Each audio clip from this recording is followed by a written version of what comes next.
for this year is restoration. And the first place is restoring the understanding of the nature and character of God, because there is a heavenly realm we get to explore that is absolutely amazing and awesome.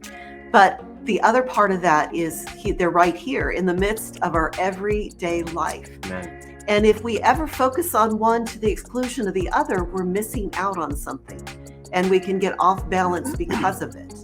But when those are together in that tandem place of rest, that is where the power is. It is so good.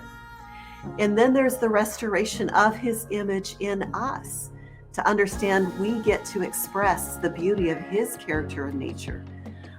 And then how do we walk that out in community? And that's sometimes our most difficult areas. Because of trauma, hurts in the church and all kinds of things, a lot of times we have solitary people who are just like, well, I just don't get along with everyone, and I just say the word and people don't accept it and they run away, and, all kinds of things. But we can restore that community. What is it meant to be, and how is it meant to function? And then looking at beyond, into the world, into the cosmos. And so this is where we're going to be focusing this year.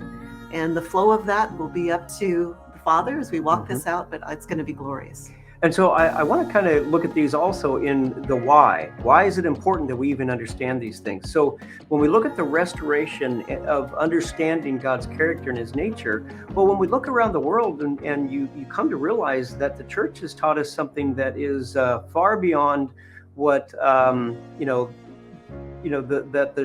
God actually brought. Jesus did not bring this into the world, what our current understanding of what the gospel is, because it's based off more of a fear model.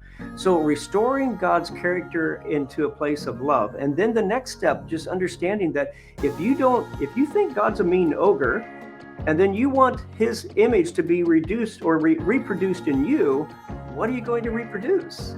So we have to understand the character and nature of a loving God before we step into the place of the restoration of his identity or his image in you.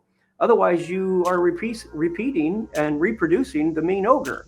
So you've got to understand the character of God before you can actually get the full image of God, in you.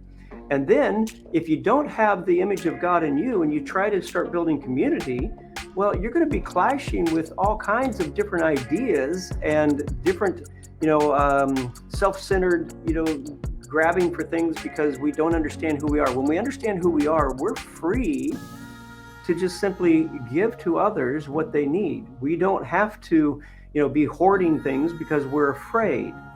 Fear is the opposite of God's love. And then when we understand that, when we start operating in real community, because we know who God is, we know who we are in him, that's going to just filter down into a wonderful community. Not perfect. We're going to have challenges. We don't grow without challenges.